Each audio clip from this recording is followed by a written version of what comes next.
just before we started this, I said we'll do a separate video on all-time 11, your all-time 11 that you played with or against, probably played with.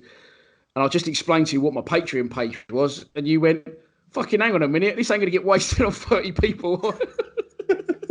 Or I'm not telling you my team. So on request of you, this will go on my YouTube channel. All right. Yeah, but I do know what you mean. It is painful. Some brilliant content on that Patreon page, but it's a slow burner. There you go. So Tony Warner's all-time 11. As I said, you played obviously with some outrageously good players, Yes. next level players, And some shit ones. and some shit ones. We could do another video. We do the Patreon video, worst 11. All right, yeah. So you got all-time 11. Yeah. What we do about goalkeeper? I didn't think of this. You do goalkeeper. You probably pick yourself. Of course, why not? Go on then. No. It's your show. You tell me. What's your goalkeeper? Yes, me. Of course.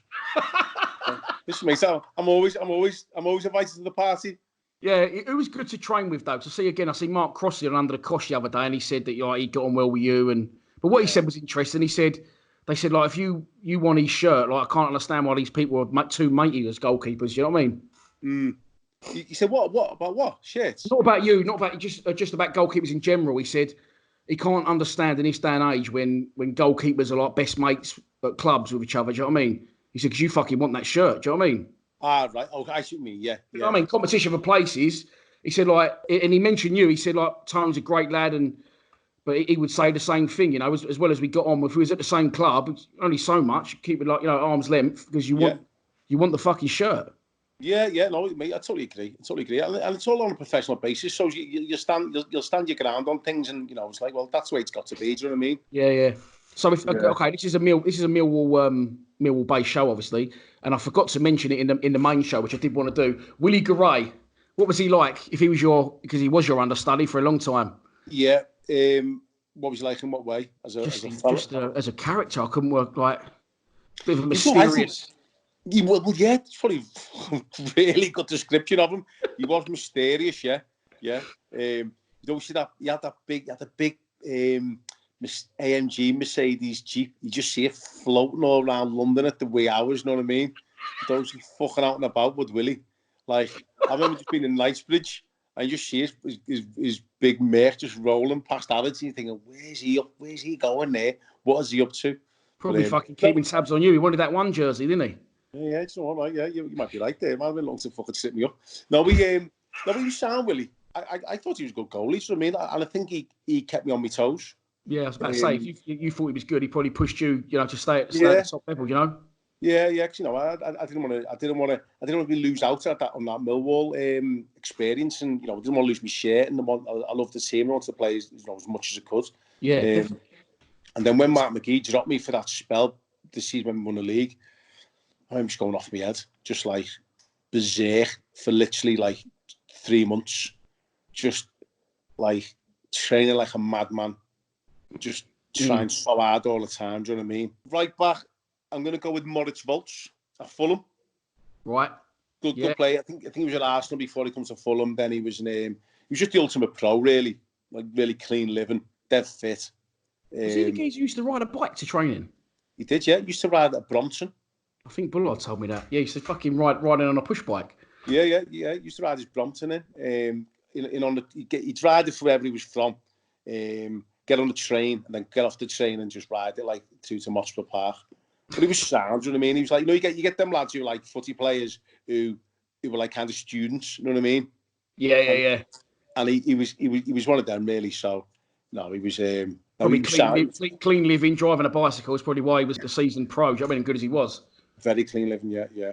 So he goes in at right back. I'd have Robbie Ryan at left back. Who? Robbie Ryan. Robbie in left back, yeah? Yeah. Go on, Rob. Just almost dependable, really. Yeah. You know what I mean? I think he was a far better player than people give him credit for. Yeah. He was a tidy player, good football knowledge, determined, and he's part of the side that I enjoy playing in. And as we said earlier in the main show, fucking what a bargain from Huddersfield, 15 grand, wasn't it? Yeah. Crazy. Much, yeah. Crazy. 15 grand more than I cost though. Fucking, it's all about you again, Shock. Centre halves. Who's your two centre halves? The two centre halves are. To be honest, so far I was expecting it mainly to be mostly Liverpool based, but so far. Well, do you know what, to be honest? Yeah, like you're probably right if you're talking about like some of the better players, but I never actually played. Yeah. So it's like it's all well and good. So what I could have is I could have a whole Liverpool side there, but I never played them. So it wouldn't be very good for entertainment purposes either. No, exactly. It's not very accurate. Have Alan Stubbs in there.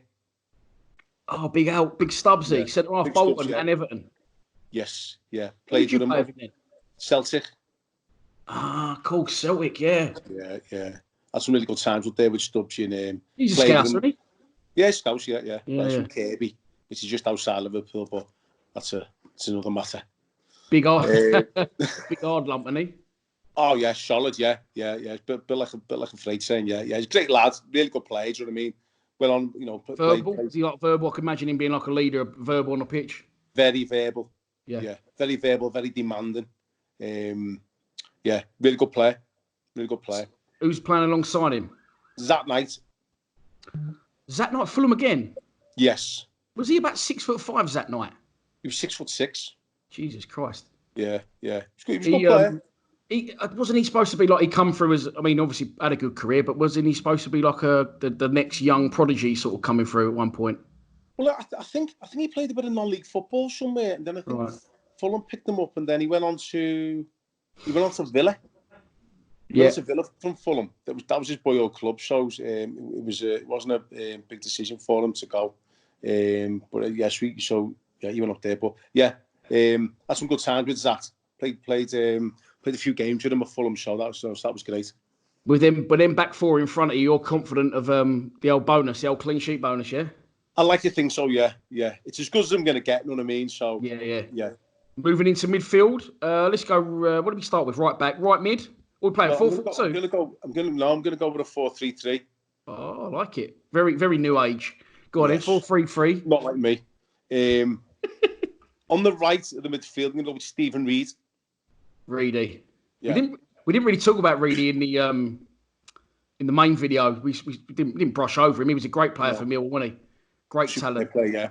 Like he was one of the players who, when the very first training session I had at the club, the three players who were noticed the most was Reedy, Ives, and Timmy Cahill. Right. And I was just like, you could see it in the faces. They were kids. You know what I mean? They were like babies. Was you thinking, fucking hell, what I signed for here? Where did these three come out of? Do you know what I mean? Basically, yeah. Fair, as a Liverpool player, no disrespect to them, you probably hadn't really heard much about it.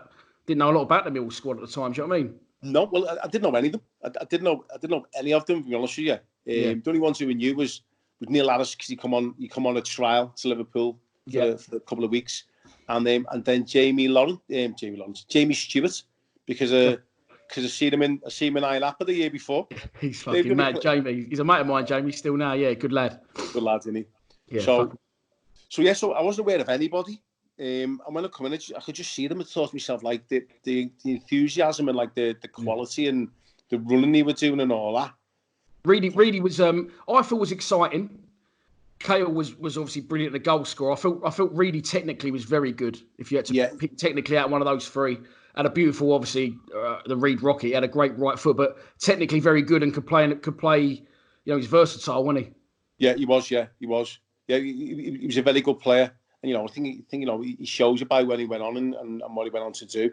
Went on to Blackburn, played a lot of good football up there. He's accompanying in midfield. Who's playing alongside him? So he's one of the central three, yeah? He's right side of centre. Yeah. I think I know who's going to be centre. Timmy Cahill. Yeah, Timmy Cahill, yeah. He was just... You sort of, like I say, you went in when they was all kids, so you sort of saw those players mature, and when you went in on day one, you might have thought, fuck me, these look really good, and then you realise that was, your sort of first impression was right, and they went on to, Cahill, along with Teddy Sheringham, has gone on to achieve the most after leaving Millwall, do you know what I mean? Yeah. Yeah, just by what was going on at Millwall, he was just such a good player, he just backed himself no matter what. Very good player. Would back himself against anybody.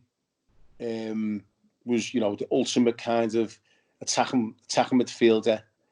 done really well because he had Livermore as a foil, which would allow him to do that.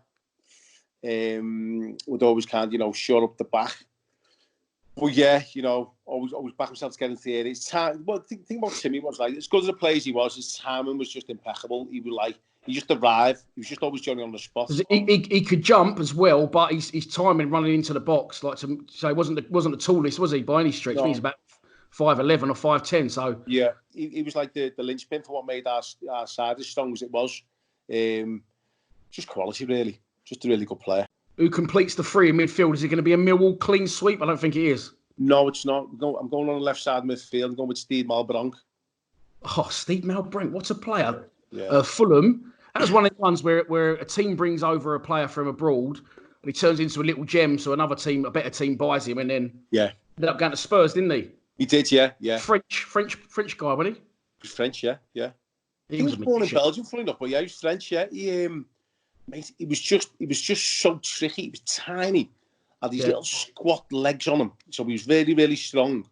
But he could just turn you inside out, and he was like, yeah, he had these massive feet as well. His feet were like a clown's feet. He must have been like 12s or something, but he looked huge. He couldn't have been 12. Was that tall, was he?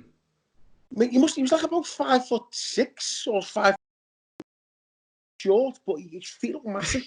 And his feet, he was like a magician, you know what I mean? and he was rapid. He was rapid off the mark. Technically, he was brilliant. And he had that low centre of gravity, so he just unstabilised players all the time. So he'd be running towards you, and a little drop the shoulder, injection of pace, and he was gone. If he stuck his toe out in and around the box, them size 12s were getting on the end of it. Always, mate. Always. He was a good finisher as well. Who's our front three? Who's the main man? Are you going like two wide men and a front man? Yeah, what I'm going to do is I'm going to go with Lubo Moravcik. Have you heard of this fella? That's the one. That's the first one I haven't heard of in the 11. No, who? Check this fella out, right? He's a Slovakian fella. He played up at Celtic when I was there. I think he played for Saint Etienne, and I think there was big things ahead of him, and he had an injury, and then I think he went off the ball a little bit. And then so you was with him at Celtic, yeah? Yeah, mate. He's one of the best players I've ever seen in my life. What's his name again? Lubo Moravcik. Lubo Moravcik. Yeah. I'll check him out. Oh my God! Check him out. Was he like a wide source? Was he like a centre forward or like a tricky wide man sort of thing? He was a tricky wide man, mate. Yeah. I tell you what, he's a god. He's a god at Celtic. Really? Mate. He walks on water. Like, he's one of these probably people you haven't heard of, but you check him out. He was just a banger. He was a little short fella. He was so tricky, and his ball retention and his quality. You didn't know what foot he was. Didn't know his left or right foot. He was just top draw with either foot. Great free kick taker. Finishing was top draw. Did he play a lot of games for Celtic? Played a lot of games, yeah. Oh, really? Yeah. Played a lot of games. Yeah. He's very, very highly thought of. Do you reckon he could have cut the mustard in the Prem? Mate, you know what? Someone told me it's a different sort of different level, wasn't it? Really? Yeah. Do you know what the thing was? I think he was coming back from an injury, or he'd suffered an injury. I think it was a cruciate or something. I think when Celtic signed him on, but he was good to go. But I remember speaking to somebody at Celtic, from Celtic, a few years ago, and I think there was someone. It was like it was like a Barcelona or a PSG were going to get him, and he suffered this injury. So that's how good he was. On the right side of that forward three is Nicky Barmby. Barmby, yeah? Fucking hell, I remember him, player. Well, I played with him at Hull, and he's just a couple of months older than me. Yeah. And I couldn't believe how good he was. And his legs are kind of started to go a little bit. He's another sort of little set guy, and he's not big. No, he's not big, but like again, another tough tackler. Like fears no one. He's very much similar to like a Dennis Wise, but not as angry. You know what I mean? He's fairly. Do you know what? Actually, no. Do you know what? Fucking hell, I'm saying that. He tried to half me once. I was playing for Norwich, and he was at Hull, and we were beating them, and I was wasting a little bit of time. And he come and just tried to flatten me. And there's a funny picture, I'll send you it, of me raking his face I've got his face like that with my glove over his face, and he's elbowing me and stuff. and the ref just blew the whistle for full time, and I'm just like flinging him off me. And then when I went and signed for Hull, I walked through the door in the canteen, and it was Nicky Barmby, Dean Windass, and me. And Dean Windass went ding ding, round 2, like that. Was getting on and all that. The people started laughing. But mate, in training, Nicky Barmby, I used to say to the goalie coach, I'd have loved to have seen him in the training ground, like at Tottenham, at Liverpool, and at Everton. I'd have loved to have seen him what he was like. Yeah, he played for Liverpool as well. Yeah, played for Liverpool. I remember him playing for Everton. I remember him playing for Spurs and Middlesbrough, I think. Yeah. No, he played for Liverpool. Where did he start out? He started out at Tottenham, if I remember right. Because he's a northerner, isn't he? He's a northern. Yeah, he's from Hull. It makes sense why he's ended up there. I think he might have played for Leeds as well. I think you're right. I think he did. Fuck me, he's earned some coin. He's earned some coin, the boy, and he fuck me. Oh, yeah. Oh, don't worry about that. He's not short a few quid as our Nicky Barmby. But mate, what a player! I'd be standing there and be going, "Oh my God, like I'd love to have seen him in his pomp." You know what I mean? He would have been unbelievable. It's insane for Hull. He was unbelievable. Still had like the touch and the finish and all that about him. You know what I mean? He was brilliant. Like I really enjoyed training with him and watching him and stuff. I thought he was really, really top. So I mean, he's played for England and all that. Funny, I remember when I signed for Hull, and I was talking to my mate who I used to go to school with, and this lad used to play footy as well, for like Liverpool schoolboys, and he said there was like a youth tournament in Aberystwyth or something, and he said they were like about 14, and Nicky Barmby was like he was like the Rooney of the day. Everyone was talking about him, like 14, 15. Oh my God, it's Nicky Barmby. And he said he remembered in the final, he said, if I remember this right, he said he scored like a blinding overhead kick and just won it, and like just didn't disappoint anyone. He was what he was. He was the real deal. Do you know what I mean? He was the governor, yeah, and he was still churning it out all them years later at Hull when he was there. Yeah. The main man up front, who's wearing a 10? Henrik Larsson. Oh, he's got to be in it, mate. Got to be. He was a banger. So that's a fucking Celtic player that I remember. Yeah. Come to Man U as well, didn't he? But after Barcelona. Yeah, fucking how's that for you? How's that on the CV? Celtic, Barcelona, United. Mate, he was unbelievable. Swedish international, unbelievable. Yeah, he was. You know what he was? He was a top finisher. He was absolutely brilliant. Like you'd be training with him, and he just opened you up all the time. Do you know what I mean? It was very hard to play against. Very sharp. Always made the right moves. Always made the right decisions.